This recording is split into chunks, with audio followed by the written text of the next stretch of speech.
Madayo nga adlaw matinians, Pebrero 3, 2024, karong adlaw. Ako si Josh Eric Jalgis.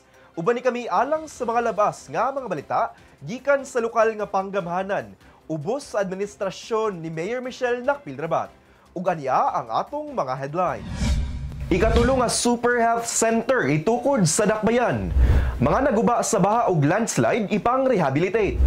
Sutaon ta ang kalampusan sa mga buhatan sa Tidpo, Pidaw ug Osca sa tuig 2023. Dakbayan sa Mati nahimong pinakaulahing pit stop sa 2024 Boss Ironman Motorcycle Challenge.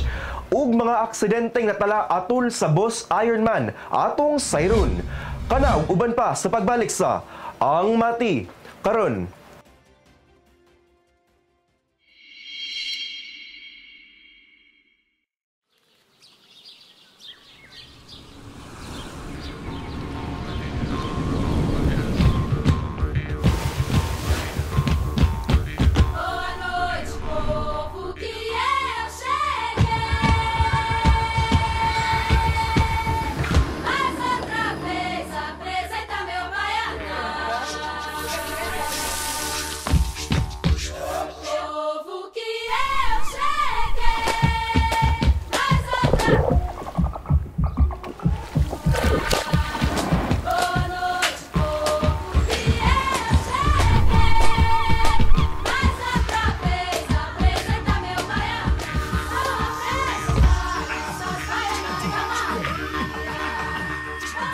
Mati is where to be. Make it Mati. Maganahay nga di.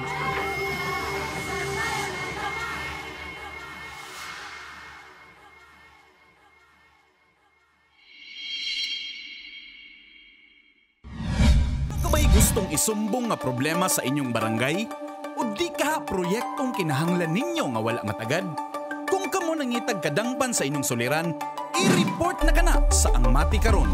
Kami gadawat sa reklamo, hangyo o bisan pa man unsang mensaheng gusto ninyong madunggan sa lokal nga panggamhanan. I-report na yan. Ipadala lamang inyong mensahe hangyo ug mulo sa atong Facebook page, City of Mati LGU, aron among masibya sa Ang Mati karon. Mamahimo usab kamong magpadala sa inyong video, mahitungod sa inyong issue. I-report na yan.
Huwag matulala, huwag magpa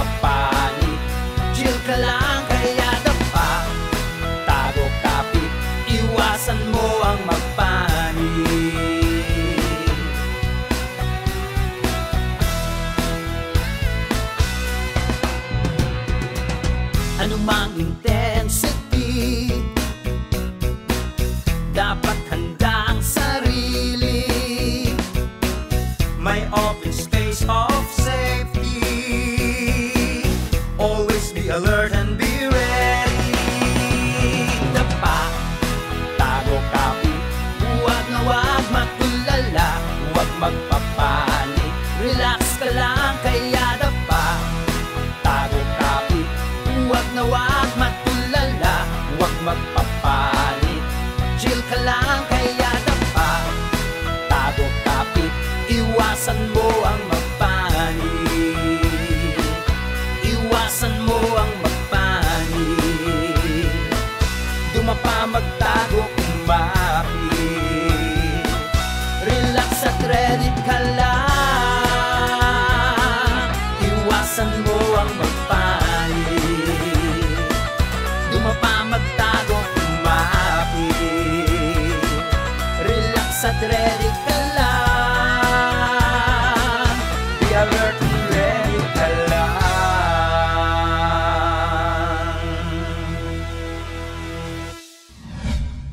Bisan pamanwa pa magsugod sa pag-operate ang pinakaunang Super Health Center nga gitukod sa Magapo sayo sa tuig 2023, sugda na ang pagpatukod sa ikatulong Super Health Center nga ibutang didto sa Barangay Dawan. Si Jasmine Tia sa report. Nagmalampuson ang groundbreaking sa ikatulong na Super Health Center sulod sa Dakbayan sa Mati nga nahimutang sa Barangay Dawan kaniadtong Enero 26, 2024. Ang mga Super Health Center dinhi sa Dakbayan sa Mati subay sa Universal Healthcare Act na mao ang access enhanced to quality services with financial risk protection o ang pagpaduol sa mga kalidad na serbisyong panlawas na dili sakit sa bulsa. Ang maong center daw sama sa poliklinik nga nagatanyag og managlahing serbisyo sa panglawas sama sa mga pharmacy, laboratory, dental services, outpatient services ug mga minor surgical na mga procedure. Aduna nay duha ka nasugdan og tukod na Super Health Center sulod sa Dakbayan nga nahimutang sa sitio Magapo sa Barangay Sentral ug Barangay Dahican. Gitambungan mismo ni Chairman sa Committee on Health and Demography sa Senado na si Senator Christopher Lawrence Bongo ang maong groundbreaking kauban ng artistang si Philip Salvador. Mitambong sab si City Mayor Michelle Nakpirabat ug Board Member Stephen Popong-uy, City Health Officer Dr. Ben Hurcatbagan Jr., mga personahe sa PNP, Public Safety, CEO ug City Health Office. Ang maong proyekto gigahinan og budget na 11 million pesos. Ang Super Health Center, it's a medium type of a polyclinic. Pwede po dyan yung panganganak, dental, laboratory, x-ray. Huwag na-explain kanina ni Doktor, diha na itong mga laboratory. Diha na ang primary care sa Universal Healthcare. Diha na ang konsulta sa PhilHealth. Kaya tanang ta, membro man sa PhilHealth, tanang Pilipino. Diha na mo magpakonsulta o libre sa konsulta package sa PhilHealth. It will help decongest the hospitals. Di na mo kinahanglan mo ang hospital para magpa-check up o mga anak. Kani Super Health Center, idool na ito ang serbisyo medikal sa ato mga kaigsunan. Kung nalipay ko, i-turn over na ni sa LGU. Pwede pa ni pagwapuhon ni Mayor. Tulad na ang Super Health Center sa Mati, sa Dahican, sa sentro, o dire sa Dawan. Naa sa North, naa sa South, o naa sa sentro. Gawas pa niini ang City of Mati Sab ang nag-inusarang licensed primary healthcare facility sulod sa rehiyon. Gisiguro sab ni Mayor Michelle Nakpirabat ang pagpanghatag og kalidad na serbisyong panlawas para sa mga Matinyans. Importante sa lahat is primary license na tayo as a primary health facility. May lisensya na ang Mati. Okay. The only one in the region. So pwede na tayo dyan. Meaning, ang PhilHealth, ang konsulta package, babalik yan lahat sa atin para sustainable ang operations nito mga centers. Hindi mabugat sa ating budget. Kini si Jasmine Tia para sa Ang Mati Karon.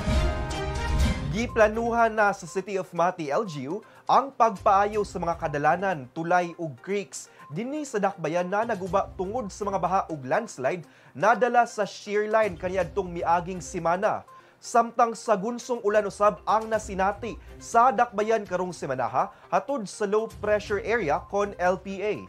Si Ethel Marie Gastanes sa report. Baha ug landslide. Mao kini ang nasinati sa pipila ka lugar dinhi sa dakbayan sa Mati ni atong miaging semana tungod sa sagunsong kusog na ulan nadala sa shear line. Nagbilin kini og suma total 12 ka mga panimalay na totally damaged ug 616 ka partially damaged. Subay usab sa datos sa Enero 22, may kabat sa 66 ka mga purok ug 14 ka barangay ang apektado sulod sa dakbayan sa Mati samtang 3,679 ka pamilya ang naapektuhan sa maong mga insidente. Nakatala usab ang dakbayan ug mga naguba na tulay, creeks ug dalan na gikinahanglan i-repair sama sa mga tulay sa Bilawan, Kamansi, Mapantad ug Mayo. Lakip usab niini ang Matiaw Creek, dalan padulong Buso Hot Spring ug ang ablihan na naunta na Buso Hot Spring. Sa pagkakaron, wala pay pinal na budget ang rehabilitasyon sa mga naguba gumikan nagapadayon pa ang ilang assessment. Samtang wala pay napagawas na petsa sa pagsugod sa rehabilitasyon sa mga nagubang dalan, creeks ug tulay, usa na usab ka kalamidad ang misulod sa dakbayan karon lang semanaha. Dugang mga baha ug landslide ang natala sa pipila ka barangay sa dakbayan tungod sa sagunsong ulan na hapit usa ka semana hatod sa trough sa low pressure area kon LPA karong semanaha. Tungod niini gisuspende ang klase sa mga estudyante ug trabaho sa gobyerno ingon man pribadong establishmento sulod sa pipila ka adlaw. Subay sa pinakaulahing datos ni atong Enero 31 sa gabi, miabot sa 2,100 ka pamilya ang nag-evacuate sa luwas na lugar sa 15 ka barangay.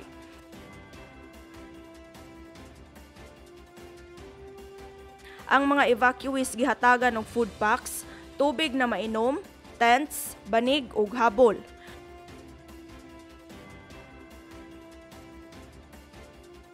Padayon ang pahimangno sa Mati LGU ngadto sa mga residente sa dakbayan na kung dunay pagbaha ug pagdahili sa yuta sa inyong dapit, dali kamong evacuate sa luwas na lugar ug tawag dayon og rescue sa mga numerong i-flash sa inyong screen.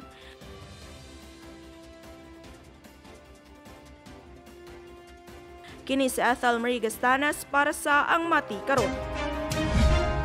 Ang buhatan sa Trade and Industry, Investment Development and Promotions Office ang gitahasan aron sa pagpalambo sa ekonomiya sa dakbayan sa Mati, pinaagi sa pagpromotar sa atong lugar isip usa ka investment haven ingon man negosyante aron sila katabangan sa panahong nanginhanglan sila sa gobyerno.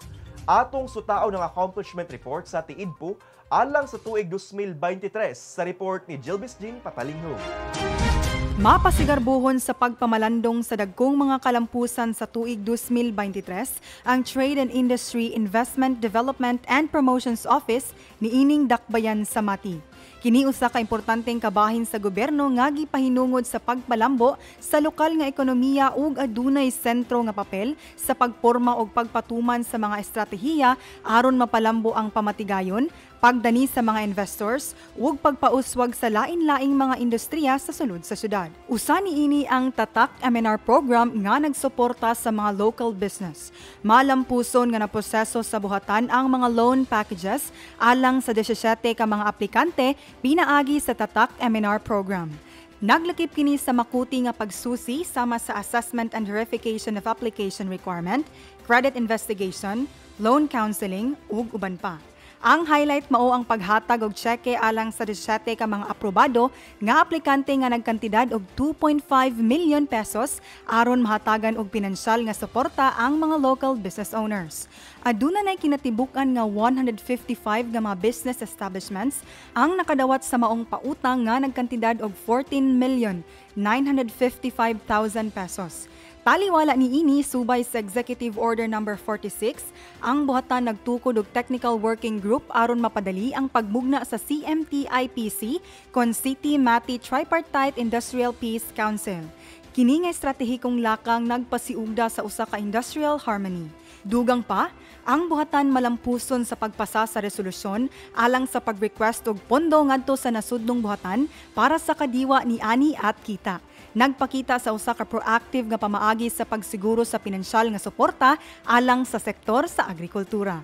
Apil usab sa mga nagmalampusong proyekto sa maong buhatan ang Baywalk Stalls opening nga nagpahigayon sa bag-ong mga oportunidad sa negosyo ug ang malampuson nga organisasyon sa Let's Dare Investment Forum 2023 nga nagtumong sa pagpalambo sa sustainable growth, innovation ug investments dili lang ang syudad sa Mati apan apil ang probinsya sa Davao Oriental. Aktibo usab nga may partisipar ang buhatan sa Davao Investment Conference 2023, nagpakita sa aktibong partisipasyon sa syudad sa pagpasiugda sa potensyal niini alang sa investments and growth. Kini si Jilbes Jean Patalinghog para sa Ang Mati Karon. Sa among pagbalik, sutaon ta ang kalampusan sa buhatan sa Pidaw ug Osca sa miaging tuig. Dakbayan sa Mati, apil sa ruta sa 2024 Boss Ironman Motorcycle Challenge. Ug mga aksidenteng natala atol sa Boss Ironman atong sayron. Kana sa pagbalik sa Ang Mati Karon.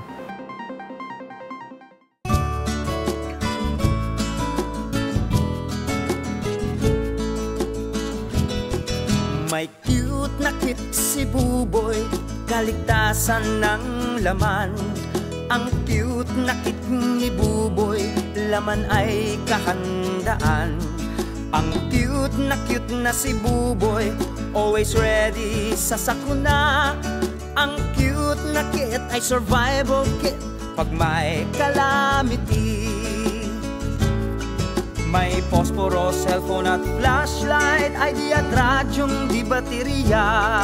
May damit, gamot at first aid kit, tubig at dilata.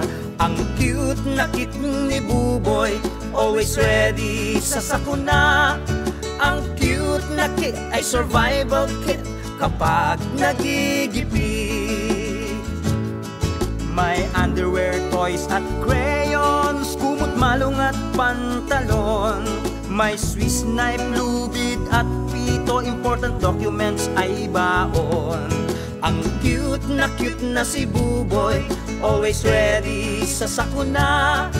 Ang cute na kit ay survival kit pag may calamity. Mag-cute na kit, mag-survival kit for protection and safety. Mag-cute na kit, mag-survival kit para always ready.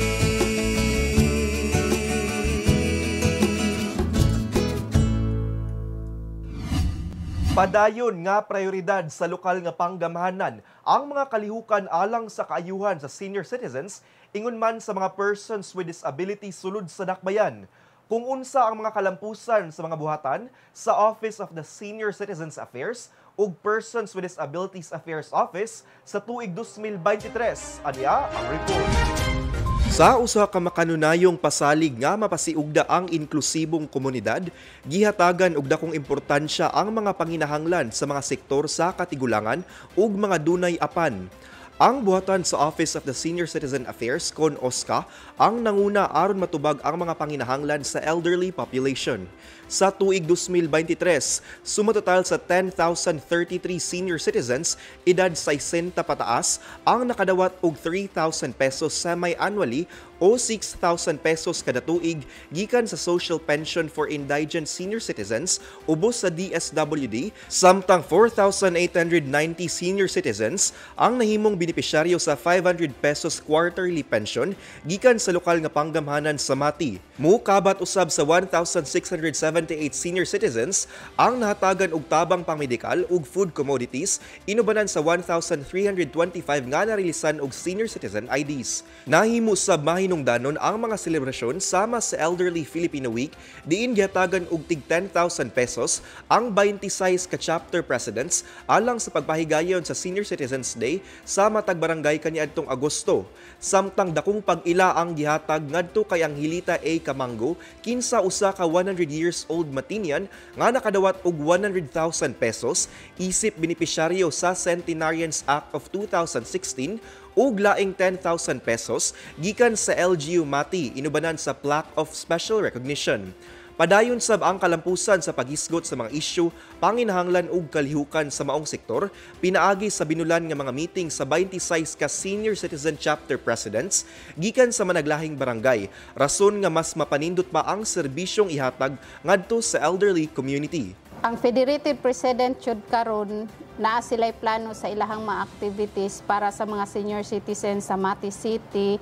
Like for example, magmugna og Zumba every month for the senior citizen. Kadtong mga activities nila nga sama nang sa per barangay nga usahay, nangamugda sila didto sa ilang barangay og mga clean up drive kanang daplin sa sapa, daplin sa dagat o tree planting sa matag barangays, no? So kay naamay mga federated president nato sa 26 barangays nga nagpa-meeting pod sila sa ilahang mga senior citizens para sa ilang mga activities in every barangays. Sa laing bahin, ang buhatan sa Persons with Disabilities Affairs Office ang maoy nakatutok sa panginahanglan sa populasyon sa mga PWD sulod sa dakbayan. Sa tuig 2023, sumatotal sa 1,779 PWD members ang narehistro sa Philippine Registry for Persons with Disability. 128 PWDs ang nahimong benepisyaryo sa tulong panghanap buhay sa ating disadvantaged and displaced workers kon tupad program gikan sa DOLE ug siyam ka PWDs ang nakadawat og assistive devices. Sa tibuok tuig 2023, aktibo ang maong buhatan sa pag-organisa ug pag-obserba sa mga selebrasyon nga adunay kalabutan sa PWD sector sama sa 19th Women with Disabilities Day kaniadtong Marso, Autism Month kaniadtong Abril, Cerebral Palsy Awareness and Protection Week kaniadtong Setyembre ug 45th National Disability Prevention and Rehabilitation Week kaniadtong Hulyo nga giselebra sulod sa 23 ka barangay. Madasigon usab ang opisina sa pakiglambigit sa komunidad sa PWD, pinaagi sa mga konsultasyon, hospital bill support ug uban pang tabang isip parte sa maternal, mental and nutritional recovery kon MMNR Caravan. Walay puasab ang suportang ginahatag sa buhatan ngadto sa mga special education, kon SPED teachers, DepEd personnel ug uban pang stakeholders alang sa pagtubag sa mga kabalaka, pagkonsulta sa mga kalihukan ug pagpalambo sa social protection and development sa PWD sulod sa dakbayan sa Mati. For 2024, ang ato ang plano, ang pinaka-highlight sa PWD is July, no, celebration na sa ato ang NDPR, National Disability Prevention and Rehabilitation, every July 17 to 23. So 2 years ago, 2 years na tanaghimo og barangay to barangay, no, nag-celebrate. This year ang atong plano is sports, no, sports fest para sa ato ang mga PWD nga makita nato ang mga dula sa mga differently abled na mga bata unya para maka-participate pud sila actively in sports. So mo na atong plan by July. Unya pagka December na napud tay International PWD Day, December 3. So ang atong plan is to also kuan sila ma-actively involved sa ilahang community as PWDs nga as mandated sa ato ang Proclamation 1157 every December 3 celebrate ta sa International PWD Day. Ato ang planuhan nga makita ang programa sa PWD, no, mag-come together ta and then tapok-tapok siguro din sa Baywalk para makita-an gyud sa community, sa especially sa Tagamati nga active ang ato ang mga PWD. Maghatag gift giving every December, naga-gift giving ta. So tagaan na to, pipila lang pod sa makaya ra pod. Ang mga kalampusan sa OSCA ug PIDAW sa tuig 2023 nagpamatuod lamang sa walay pili nga suportang ginahatag sa lokal nga panggamhanan sa bisan unsa pa man na sektor sa komunidad. Gatusan ka mga motorcycle riders ang mibisita sa dakbayan sa Mati atol sa gipahigayong 2024 Boss Ironman Challenge kaniadtong milabay nga semana. Si Peter John Buencamino sa report. Kapin 700 ka mga big bike riders ang mibisita sa dakbayan sa Mati atol sa gipahigayong 2024 Boss Ironman Motorcycle Challenge nga nagsugod sa dakbayan sa General Santos City ni adtong Enero 27 hangtod 28. Ang kompetisyon milakip sa kapin 1,200 kilometers nga ruta ang imaneho sa mga riders nga adunay 7 pit stop nga nahimutang sa nagkalain-laing probinsya sa Mindanao. Adunay duha ka hugna ang maong kompetisyon nga mao ang Luzon leg ug Mindanao leg nga gilangkuban sa ruta nga mosunod. Lakip sa ruta sa 2024 BIMC ang City of Mati na mahimong ikapito ug ulahing pit stop sa kompetisyon nga nahimutang sa Mayor FGR Mati Park and Baywalk.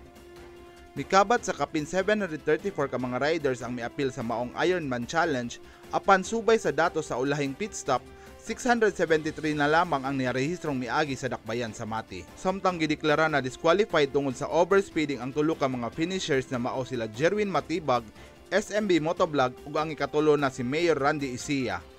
Pipila sab kailadong vloggers ang nasayran nga misalmod sa kompetisyon, lakip na sab si Senator Ronald Bato de la Rosa, diin ubay-ubay na sab nga programa ang kailabutan sa panginabuhian ang gisuportahan sulod sa dakbayan. Sumala ni Dashiell Indilibli Jr., OIC Tourism Officer sa City of Mati, usa kini kadakong oportunidad alang sa dakbayan nga namahimong parte sa 2024 BIMC Mindanao League Route diin makita sa mga riders ang maanindot nga landscape o seascape, lakip na sab ang garbo sa City of Mati nga Pujada Bay, Mayo Bay, Baliti Bay nga iladong most beautiful bays in the world. Dungag ni Indilibli, usasab kini ka pamaagi aron mas palambo pa ang turismo sa City of Mati diin ang tourism ang usa sa key economic drivers sa dakbayan. Pipila sab ka mga vehicular accidents ang natala sa gipahigayong challenge, duha sa lungsod sa Compostela ngadto sa Crucing Gabi ug Purok Gis Ambawan, usa sa Padada Davao del Sur, usa sa Lilyongan North Cotabato ug sa Mensi Dahican dinhi sa dakbayan. Ang mga biktima daling gidala sa balayeng tambalan aron matagan og medikal nga atensyon. Ang BMW Honor Society of Safe Riders Kunbos usa ka BMW Motorrad Club nga bugtong giila sa BMW Motorrad Club of Asia diin nagapromote og driver safety og roadworthiness sa mga miyembro. Sa kinatibukan nagpasalamat ang City of Mati ug saludo kami kaninyo boss. Isip nga maayong ehemplo isip roadworthy driver. Kini si Peter Jan Buencamino para sa Ang Mati Karon. Samtang duha ka Matinians nga sakay sa usa ka motorsiklo ang nabanggaan sa naghaguros nga motor nga apil sa Boss Ironman Challenge 2024 kaniadtong Enero 28. Si Nash Tiguelo sa report. Usa sa mga partisipante sa Boss Ironman Motorcycle Challenge 2024 ang nadisgrasya sa Mensi, Barangay Dahican ning siyudad sa Mati.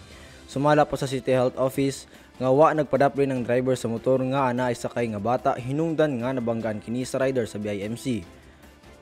Ang driver sa motor nga nabanggaan giila na si Refe Sibog, 37 anyos ug ang angkas niini nga si Rialin Sibog, 10 anyos nga taga Limot, Tarragona. Nakahiagom og pangu sa tuo nga siko ug sa tuo nga tiil ang driver sa motor ug ang angkas niini nakahiagom og pangu sa tuo nga tiil.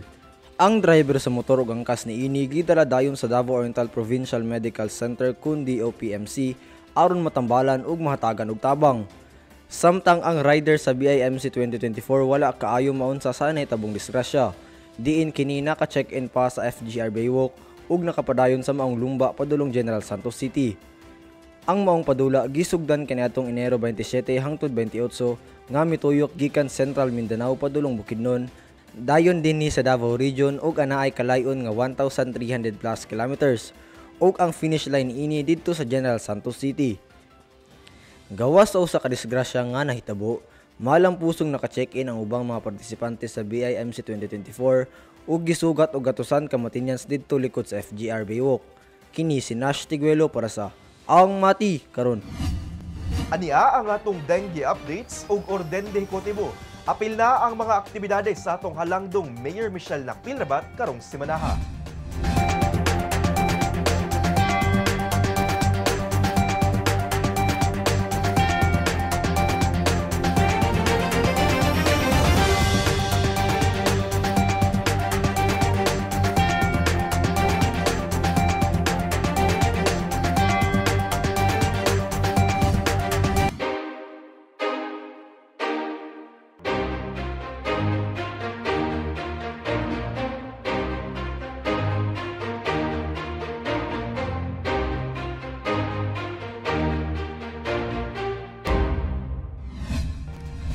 Ug mao kana ang atong mga pinakaulahing balita gikan sa City of Mati, LGU. Ako si Josh Eric Jalgis. Uban ni kami sunod semana matag Sabado diri lang sa Ang Mati. Karon, atong kanunay hinumduman nga magbakusganon, magmatinabangon ug magmahigugmaon matag adlaw.